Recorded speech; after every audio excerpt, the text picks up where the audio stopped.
Now, should the National Coronavirus Command Council be allowed to govern the country? The High Court in Pretoria will have to decide on that matter in a case brought by the Helen Suzman Foundation against the National Assembly. The foundation argues that Parliament has failed to fulfill its constitutional obligation by allowing the Command Council to dictate government's rules during the lockdown. However, the National Assembly says taking the matter to court is unnecessary as the country is currently in a state of national disaster. For more on this now, let's bring in Anton van Dalsen, who's the legal counsel for the Helen Suzman Foundation. Anton, thanks very much for your time and welcome to the AM report. As a start, would you concede that there needs to be some form of legal framework to be able to deal with the COVID-19 pandemic for as long as it's around? Yes, I think to give a very brief background to the litigation, we are not attacking the Disaster Management Act as such, but we see it as an emergency measure, something that is in place which allows government to deal with disasters if they arrive unexpectedly. However, we are now 5 months down the line, and one would have expected Parliament, which has a very important place within the constitutional framework, to get its act in order, and after the first period, to have sat down and passed legislation to deal with the situation that we're dealing with now. Because we are faced with the executive effectively running things in terms of the Disaster Management Act more or less on a permanent basis. The Disaster Management Act allows the executive for an initial period of 3 months to run everything and then to extend that a month at a time, but they can do that at their own discretion. So in theory, this thing can go on for years without any kind of parliamentary interference. Parliament has a very important oversight role as well, but that has been limited in these months to effectively it's folding its arms, sitting back and going to briefing sessions held by ministers and the odd parliamentary question. But Parliament has a much more important role. So what we are saying is not that the Disaster Management Act is unlawful.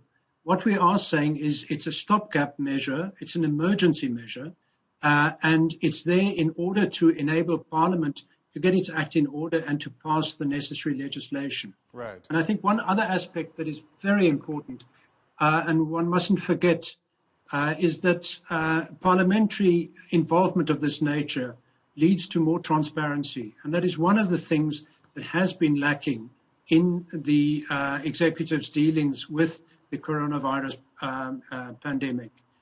There needs to be more transparency, and you see it immediately when there isn't enough transparency. People get suspicious, they don't know what's going on, and it's very important to focus on that aspect as well. Right. Anton, it's much easier to argue on the extremes, isn't it? But we know that reality doesn't exist in that realm.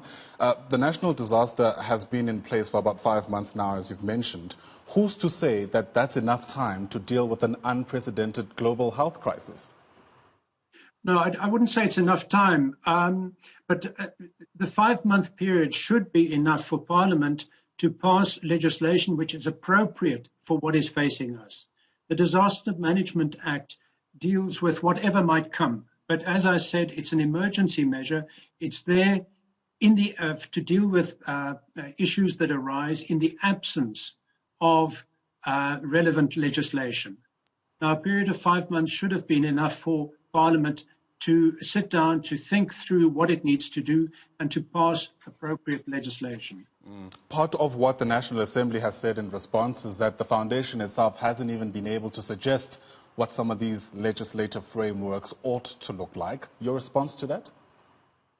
Well, I mean, this is Parliament's role. It must get its act in order. It's been sitting back and effectively abdicating its responsibility.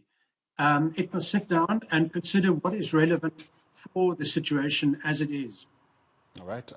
Anton van Dalsen, thanks very much for coming through. That's all the time we have for this conversation. Certainly appreciate your weighing in. It's a story we'll continue to watch here on the AM report. The Helen Suzman Foundation taking Parliament to court, having it to declare essentially that the Disaster Management Act ought to be suspended, for lack of a better term, to at least allow proper legislative frameworks to be put in place in order to deal with COVID-19. We'll certainly bring you those developments as they take place. Anton van Dalsen is the Helen Suzman Foundation's legal counsel.